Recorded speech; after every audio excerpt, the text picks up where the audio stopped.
Assalomu alaykum aziz kuzatuvchilar. Siz bilan Choy Time podkasti. Bugun biz juda ham hayajonlansak ham arziydi. Chunki bizning birinchi mehmonimiz maktabimiz direktori. Har qanaqa lavozimda ishlashingiz qat'iy nazar, birinchi navbatda shu intizom va mas'uliyatni har doim saqlab qolgan bo'ladi. Insonlar fojiasi to'g'risida shu asar.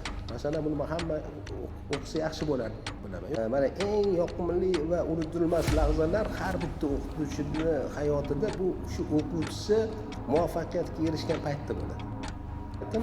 Bu o'qituvchini ishdan bo'shatish bo'ladi. Hamma qarorni hech kim haddidan sig'may turgan paytda ham qilish kerak. Lekin bu narsa bitta insonning hayoti bilan, kelajagi bilan bog'liq bo'ladi. Shuning uchun biz shu paytda qiynalamiz.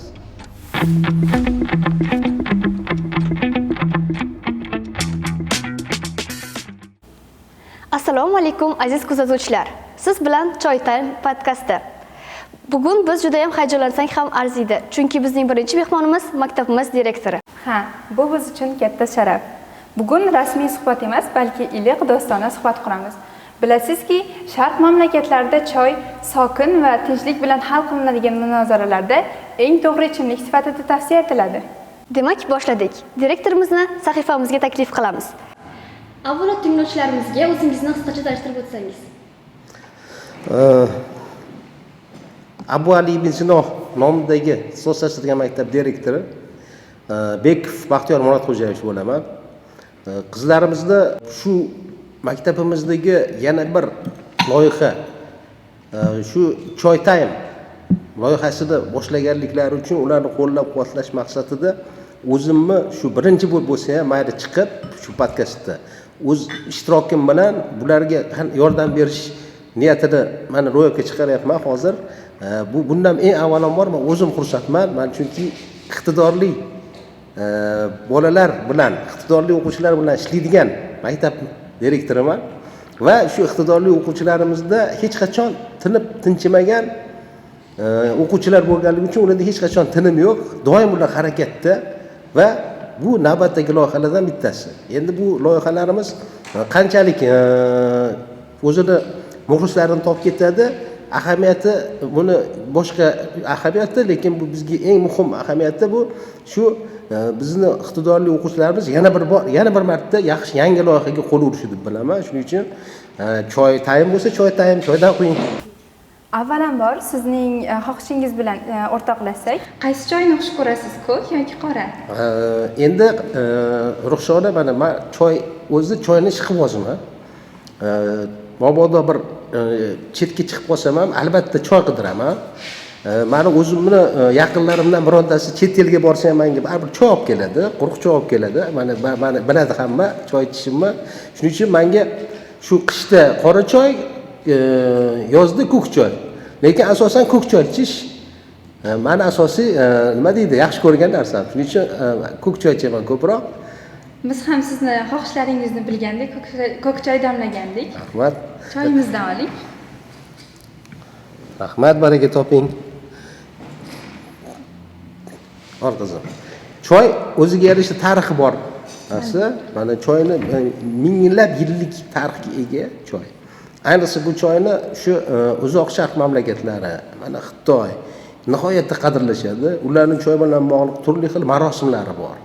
Ular choy ustida suhbat, choy bilan birga borish, mehmonga choy olib borish, mehmonga choy olib kelish degan udumlari, har xil o'ziga xos tadbirlar bor ularning. Shuning uchun bu sizni ham mana loyihangizda shu Choy Time, choy ustida suhbat, bu podkastingizga olgan mavzuyingiz ham ma'qul.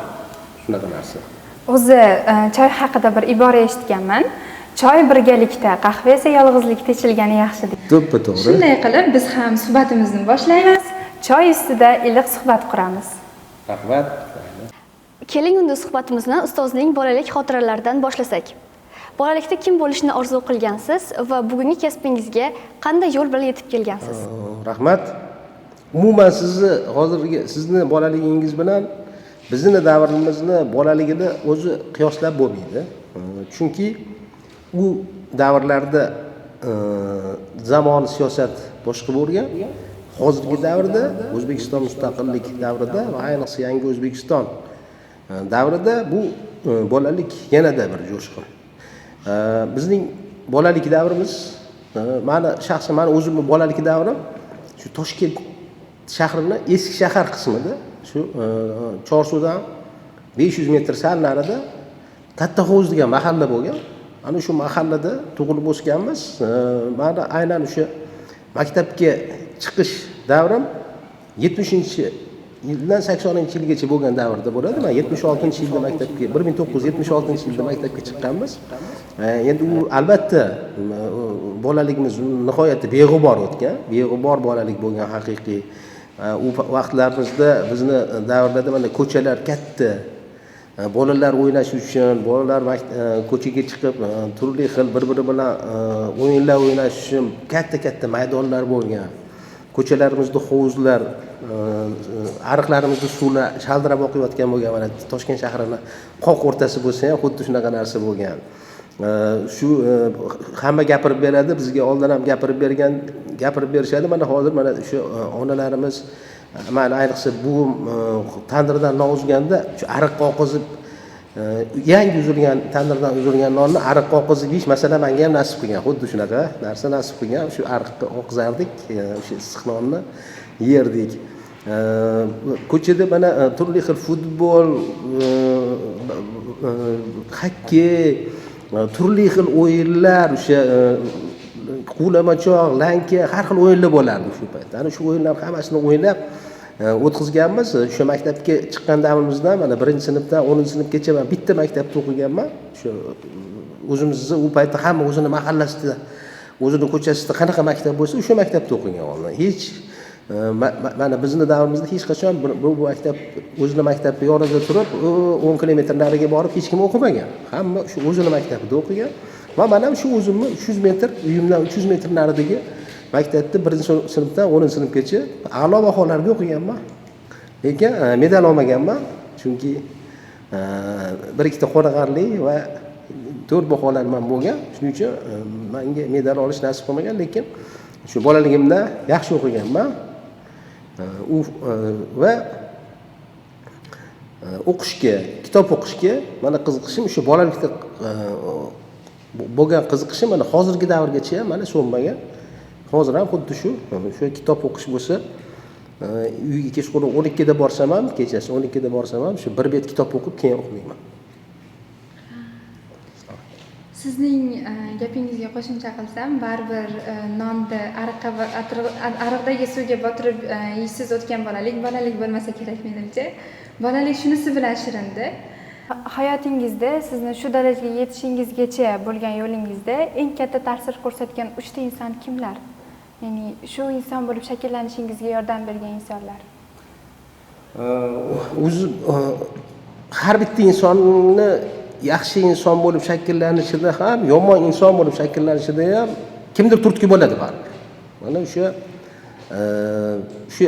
yo atrofidagi qo'shnisi bo'lishi mumkin, ota-onasi, buvisi, akasi, ukasi yoki ustozi shunaqa bo'lishi mumkin. Bizda ham xuddi shunaqa bo'lgan.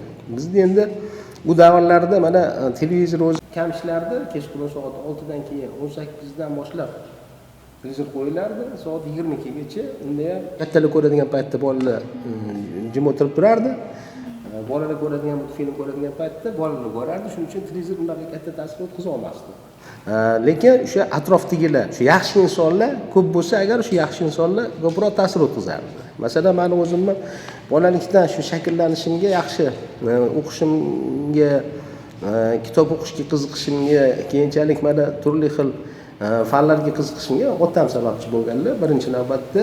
Keyin o'sha maktabda ikkinchisi maktabda bir ustozimiz bo'lardilar. Alloh rahmat qilsin, Hiloliddin aka degan ona tili va adabiyot ustozi bo'lardilar. Shu eski shaharda Katta Hovuz mahallasida 38-maktabda o'qiganmiz. Shu 38-maktabda shu Hiloliddin aka degan inson bizda doim o'sha ilmga intilishimizga rag'bat berib turganlar har doim.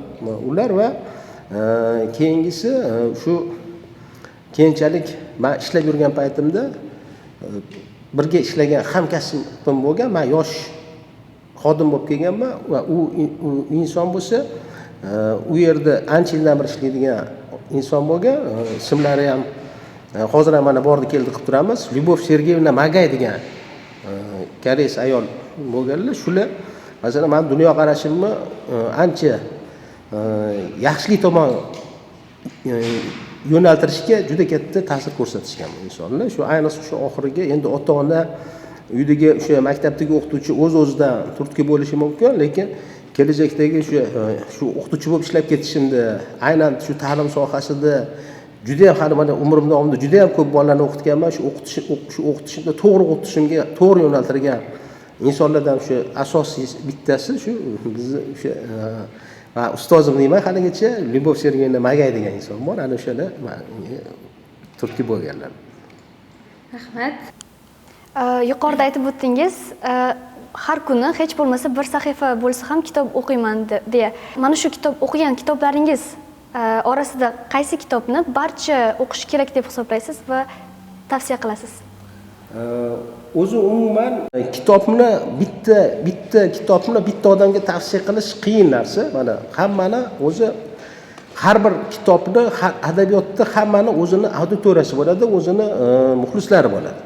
Mana kimlardir romanchilikka qiziqadi, kimlardir tarixiy romanlarga qiziqadi, kimlardir publisistik asarlarga qiziqadi va shunga o'xshagan turli xil yo'nalishlar bo'ladi. Shuning uchun agar qanaqadir sizda badiiy adabiyotga agar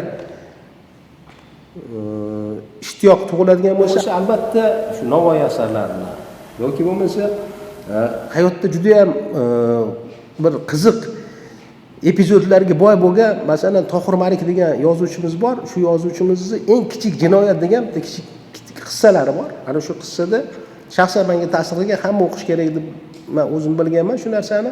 Chunki o'sha bitta joydan turib, shu o'zini vatanidagi bor ne'matlarga shukr qilmasdan, shu boshqa joyga borib turib, xorizorlikka hayot kechirgan insonlar fojiasi to'g'risida shu asar. Masalan, buni hamma o'qisa yaxshi bo'lardi bilaman. Yoki chet el adabiyotida insonni shu dunyoqarashini kengaytiradigan shu romanni o'qiganingizda shu eng qiziq joyga kelishini sizni qiziqtirib motivatsiya qilib turadigan zo'r asar bor. Masalan, Aleksandr Dyuma degan insonni Graf Monte Cristo degan asari bor.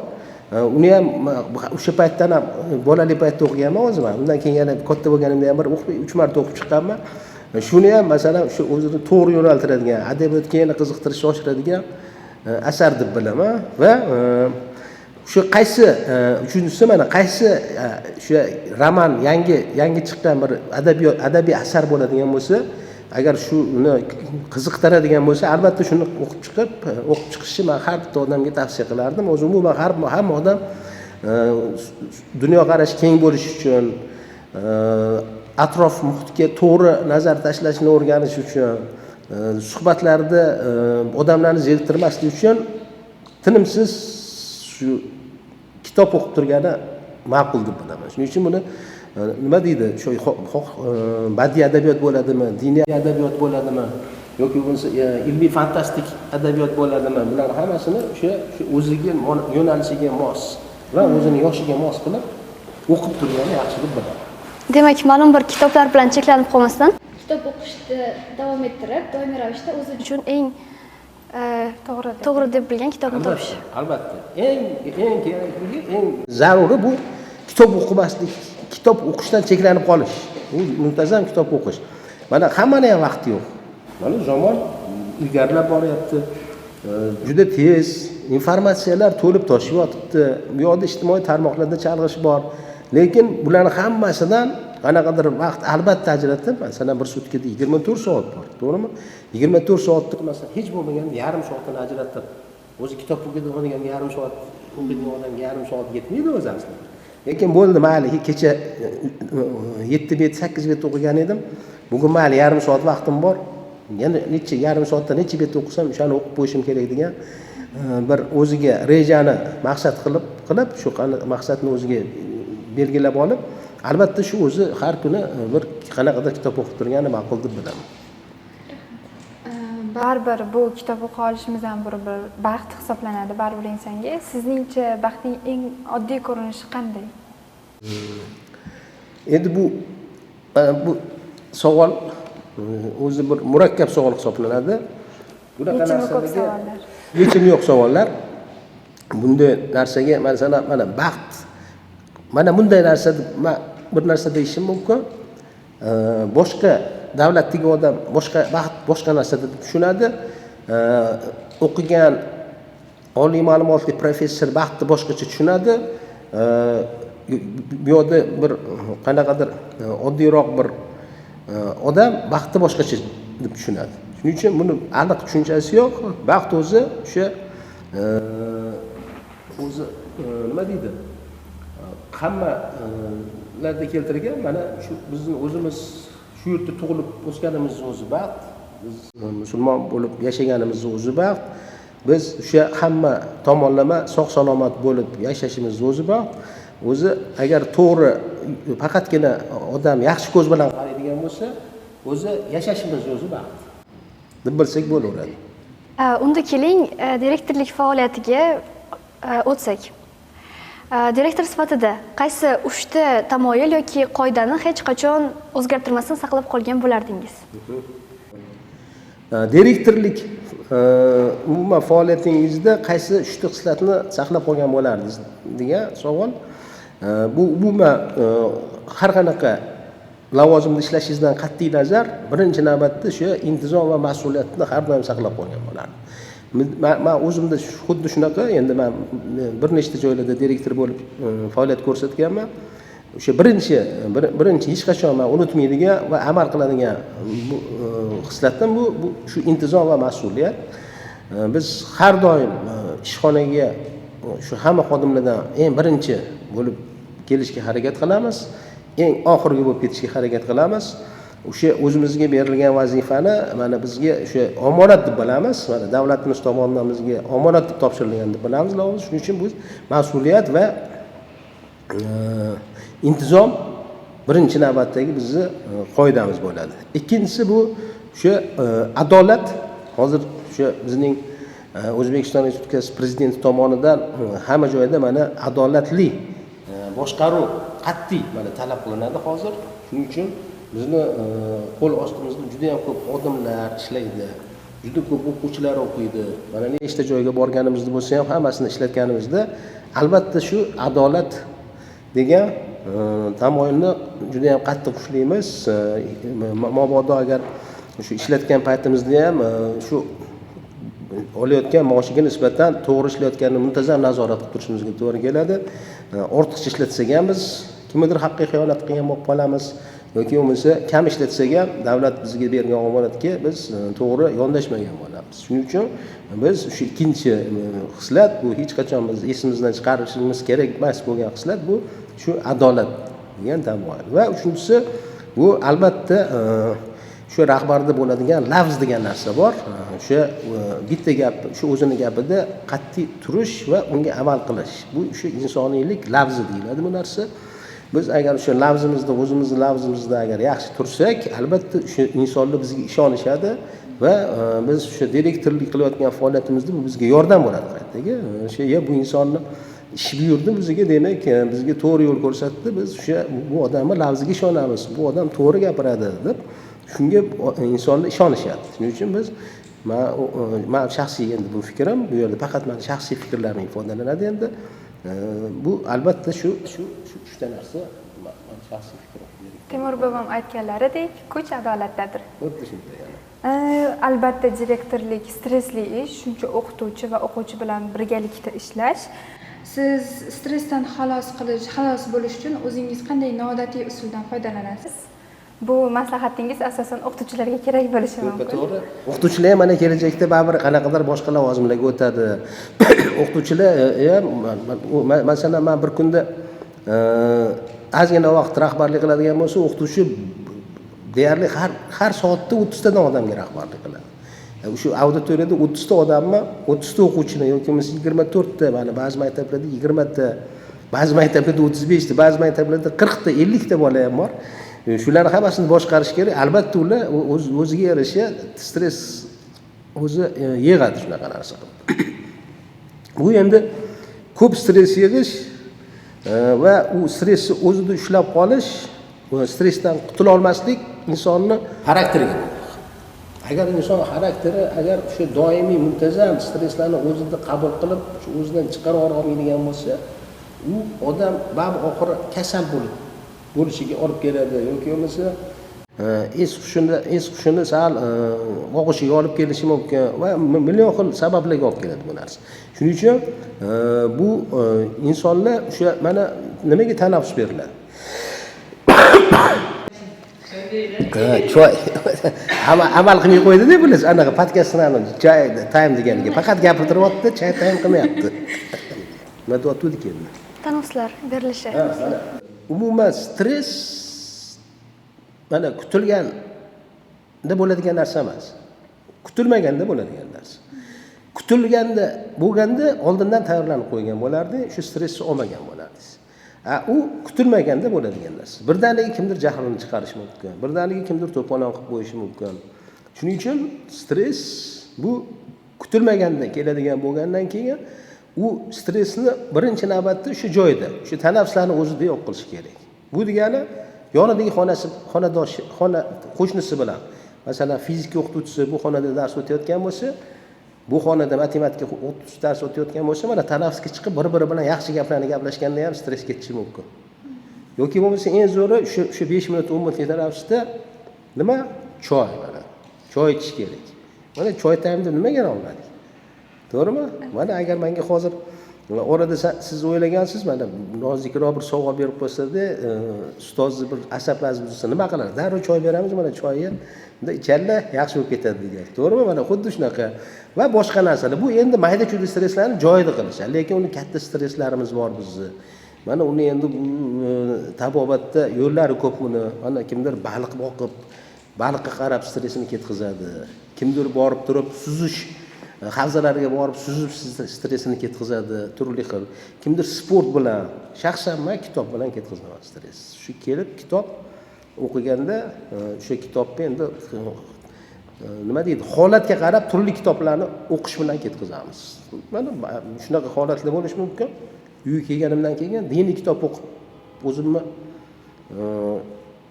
miyamdagi har xil yomon illatlarni ketkazishga harakat qilaman. Yoki bo'lmasa agar boshqacharoq stress bo'ladigan bo'lsa, demak yaxshi bitta tarixiy roman, ibratli roman o'qib shundan ketkazishimiz mumkin. Bu endi shu insonning o'zining xarakteriga bog'liq narsa. Sizningcha liderlik o'quvchilar uchun tug'ma qobiliyatmi yoki mehnatlari natijasida hosil bo'ladigan ko'nikmami? Ya'ni ko'plab o'quvchilar xohlaydi, lekin jasorat topib yorib chiqa olmaydi, nimasi bilanishini. Shunday vaziyatlarda shu o'quvchilarning ustozlariga qanday maslahat berasiz? Ya'ni ularni shu shakllantirish uchun. Savolingizni tushundim. Mana qarang. Umuman tug'ma qobiliyat u rahbarlik qobiliyati tug'ma bo'lishi qiyin narsa bu narsa. U sekin-sekin shakllanadi. Mana oilada shakllanadi va xuddi boyaga aytgandek mehnat natijasida shakllanadi. Agar shu inson o'zini ishini, o'zini sohasini agar ustasi bo'lib ketsa, agar ustasi bo'lsa, albatta u qanaqadir joylarda rahbarlik qilishga unga imkoniyat tug'iladi. Qanday imkoniyat tug'iladi? Mana o'sha har qanaqa joyda ham mana katta rahbarlar shu o'zini qo'l ostida zo'r mahoratli rahbarlar faoliyat ko'rsatishni xohlaydi. Shuning uchun agar shu har bitta shu o'quvchi o'zini sohasining ustasi bo'lib ketsa, albatta u shu o'zini sohasining ustasi bo'lgandan keyin turli xil joyda rahbarlik qilish imkoniyatiga ega bo'ladi. U o'sha o'zini sohasining ustasi bo'lish uchun tinimsiz mehnat qilishi shart. Agar tinimsiz mehnat qilmasa, agar u hech qachon o'zini ishini ustasi bo'lib keta olmaydi. Yuzaki mutaxassis bo'lishi mumkin bu narsa. Lekin yuzaki mutaxassislikni mabodo qayergadir rahbar bo'lib qolsa, agar shu yuzaki mutaxassis bo'lgan odam, bu 1 yilgacha, 1,5 yilgacha baribir uni ishi bilinib qoladi. Va kelajakda u shu o'zini kasbida, o'zini tanlagan o'sha lavozimda muvaffaqiyatga erisha olmaydi hech qachon. Shuning uchun bu men har doim aytaman, bu albatta mehnat natijasi bo'ladi. Men juda ham ko'p rahbar insonlarni bilaman, shu o'zimizni tanish bilishlarning orasida yoshligida umuman u rahbarlik to'g'risida hech qachon o'ylamagan, yoshligida juda ham odobli, hammaga gapira olmaydigan, hayoli, andishali inson bo'lgan, lekin u o'zini ishini mutaxassisi bo'lib ketgandan keyin uni turli xil lavozimlarga chaqirishgan va u o'zi ishlagan paytda albatta o'zini ishida keyin muvaffaqiyatga erishib ketavergan. Chunki agar yaxshi rahbar bo'ladigan bo'lsa, yaxshi mutaxassis bo'lishi shart. Agar o'sha o'zing boshqarayotgan joyni o'zingning ilming bilan agar bilmaydigan bo'lsa, qanday qilib uni boshqaradi? Agar biladigan bo'lsang, bemalol boshqarib o'tiraverasan. Unga boshqa baqiradigan, qattiq bir urishadigan qobiliyat hech kimga kerak emas bu narsa. Yaxshi mutaxassis bo'lsa, bo'ldi, o'zi ketaveradi. Mana mashina haydaganda ham agar yaxshi mashina haydashni bilsa, kalti bursa ketaveradi-ku. Yaxshi mutaxassis kalti burab qo'yadi, bo'ldi, ketaveradi. O'z ishini ustasi bo'lgan. O'z ishini ustasi bo'lgan. Ma'qul. Bunda hayotda bunaqa misollar juda ko'p. Oddiy, masalan, hamma mutaxassislik, oddiy childirma chalib xalq artisti bo'lganlar bor. Oddiy nay chalib xalq artisti bo'lgan insonlar bor. Oddiy ko'mir qazib o'sha paytda davlat qahramoni bo'lgan odamlar bor. O'zining ishini ustasi bo'lganligi uchun shunaqa bo'lgan. Baribir bilasiz, direktor kelayotganda o'quvchilar direktor kelyapti deb harakatga tushadi. Sizni ko'rganda baribir bizda mas'uliyat bosadi. Shu paytda siz qanday his-tuyg'ularni his qilasiz? Birinchidan direktorni ko'rganda mana albatta inson o'quvchilarda hurmat tuyg'usi bo'lishi kerak. Direktorimiz kelyapti deb mana o'rnidan tursa, yaxshi kelib nima deydi? Kutib olsa, salom bersa yoki bo'lmasa ozgina hayajonlansa, buni hech qanaqa zarari yo'q bu narsa. Men bundan albatta xursand bo'laman, chunki mana o'quvchilarimiz mana o'zini direktorini hurmat qilib shu holga. Lekin mabodo agar direktor kelyapti deb agar qochishni boshlasa, demak u o'quvchida nimadir bor bo'ladi. Albatta uni albatta ketidan qani borchi, ana nimaga bu qochdi deb albatta uni ketidan nima deymiz? Borib surishtirtiramiz bu narsani. Lekin mana o'quvchilar ko'p, juda ham menda bunaqa holat ko'p bo'lgan. Endi men ko'p maktabda ishlaganman direktor bo'lib. Juda ham ko'p bo'lgan. Mana turgan, men ketgan paytimda aynan o'quvchilar bir joyda gaplashib o'tirgan bo'lsa yoki bo'lmasa to'planib turgan bo'lsa, birdaniga o'rnidan turadi yoki bo'lmasa birdaniga tarqab ketishi mumkin. Bunaqa holat bo'lishi mumkin. Bir tomondan biz xursand bo'lamiz, lekin ikkinchi tomondan baribir shuncha o'quvchini men bezovta qilganimizga ayrim paytlarda xijolatdan bo'lib qolamiz. Shuning uchun biz iloji boricha shu o'quvchilar ko'p bor paytida yoki tanaffuslarda shu chiqmasdan shu xonamizda o'tirib turishga harakat qilamiz. Yuqorida aytib o'tdingiz, juda ham ko'plab maktablarda ishlagansiz.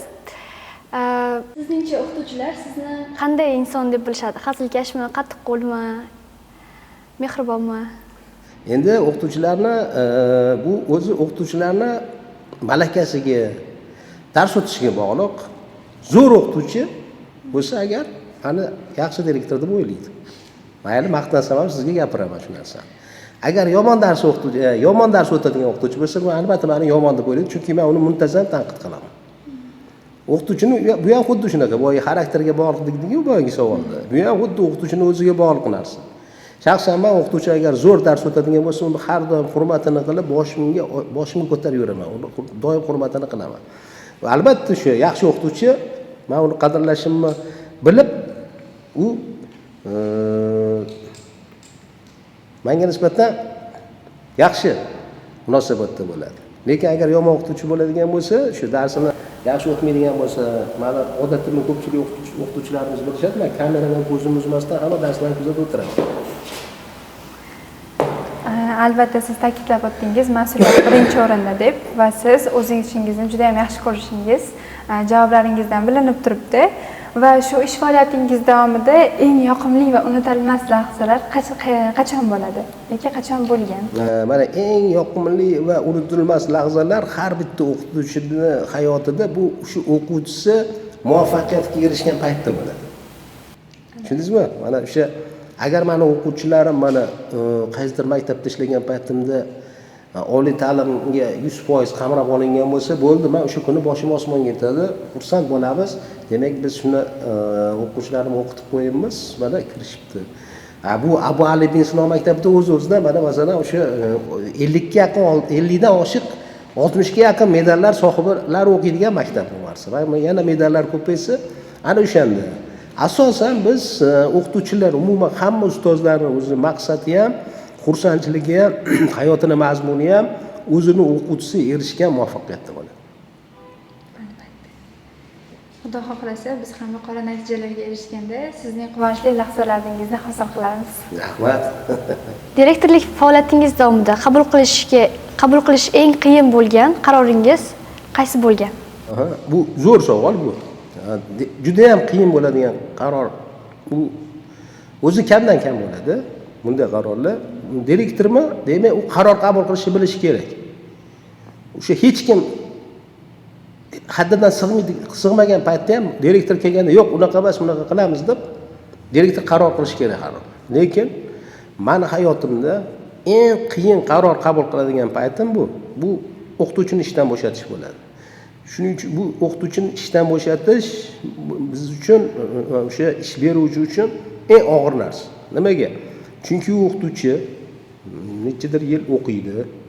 O'zini sohasi bo'yicha, masalan, 4 yil bakalavriatda, 2 yil magistraturada turli xil sertifikatlarning egasi bo'lgan bo'lishi mumkin. Lekin u o'qituvchini bilan biz agar u o'quvchilarni muvaffaqiyatli o'qita olmasa, pedagogik faoliyatini to'g'ri yo'naltirmasa, o'quvchilarga kerakli bilimni yetkazib bera olmasa, u bilan majbur bo'lamiz mehnat shartnomasini bekor qilishga. Ana shu bizda eng qiyin qaror bo'ladi. Har doim biz o'sha o'qituvchini mabodo o'qituvchi bilan mehnat shartnomani bekor qiladigan bo'lsak, shu imzo qo'yayotgan paytda biz eng vijdonimiz qiynaladigan payt va eng qiyin o'sha qarorimizga o'zimizni qaroriga qiynaladigan paytimiz ana o'sha paytda bo'ladi. Shu meni boshqa qaror qabul qilishda hech narsadan biz boshqa narsadan qiynalmaymiz biz. Biz qaror direktor bu rahbar, menejer. Hamma qarorni hech kim haddidan sig'may turgan paytda ham qilish kerak. Lekin bu narsa bitta insonning hayoti bilan, kelajagi bilan bog'liq bo'ladi. Shuning uchun biz shu paytda qiynalamiz. Iloji bo'lsa shu o'ziga mos bironta bir ishni taklif qilishga harakat qilamiz. Mana shu qiyin qarorimiz. Shu direktorlik faoliyatingizni to'g'ri tamoyillarga asoslanib yuritishingizda sizda hayotdagi qaysi shioringiz sizga ustun bo'ladi va shu shior haqida ozgina gapirib bera olasizmi? Albatta. O'zi umuman shiormi, qoidami bu rahbarda albatta bo'ladi. Mana shu masalan shaxsan meni umuman dunyoqarashimga mos boshqaruvga to'g'ri keladigan narsa bu insonlarning dilini hech qachon og'ritmaydigan shior meni yuradi. Men shunaqa qattiq tanbeh berishga to'g'ri kelsa ham, insonlarga o'sha juda ham yomon qo'pol ravishda buzsa ham, shu insonni dilini og'ritib qo'ymaslik birinchi men o'zi maqsadim. Men birinchi shu o'zimni nima deydi, yo'nalishim deb hisoblayman. Shuning uchun o'sha insonlarning dilini og'ritmaslik degan shior menda birinchi bo'lib yuradi. Shuning uchun mana biz qayerga borishimizdan qat'iy nazar, qayerda nima ishlashimizdan qat'iy nazar, xoh u o'quvchi bo'lsin, xoh u o'qituvchi bo'lsin, xoh direktor o'rinbosari bo'lsin, xoh boshqa kasbda ishlasin, biz unga albatta madaniyatli, yaxshi, xushmuomalalik bilan tanbeh berganda ham xuddi shunday, yaxshi gapirganda ham xuddi shunday qilishga harakat qiladi. Ana shu shiorni agar mabodo o'sha yosh mana endi keladigan, mana xudo xolasa mana siz mana sinfdoshlaringiz, siz mana kelajakda albatta yaxshi joyda ishlaysizlar, professor, akademik, rahbar bo'lib ishlaysizlar. Shunda hech qachon shu insonlarning dilini og'ritmasdan, ularga yaxshi gapirib, birovning ko'ngliga ozor bermasdan agar boshqaradigan bo'lsanglar, hech qachon sizlar nima deydi, tanazzulga ham uchramaysizlar, muvaffaqiyatsizlikka ham uchramaysizlar. Har doim sizlar bilan shu rahbarga xos bo'lgan yutuqlar, rahbarga xos bo'lgan muvaffaqiyatlar sizlar bilan birga yuradi. Shuning uchun mana shu mani hayotdagi shiorim. Insonlarning dilini ortmasdan boshqarish. Mening hayotdagi shiorim lola qizg'aldoqdek yasha. Aynan nega lola qizg'aldoq? Balki hayotimga tabiat ko'zi bilan qaraganligim sabablimi yoki shu o'zimning ish faoliyatimdan kelib chiqqan holatdami? Men lola qizg'aldoqdek yashashni afzal ko'raman. Lola qizg'aldoq 1 yillik o'simlik hisoblanadi. U tog' yonbag'irlarda, qirg'adirlarda, ariq bo'ylarida, qo'pol bo'lsa ham qabristonlarda ham gullaydi. Lekin u o'zining 1 yillik hayotini oddiygina shamol barbod qilishini bilsa-da, ona tabiat oldidagi burchini ado etish uchun mag'rurlarcha turib o'zini qurbon qiladi.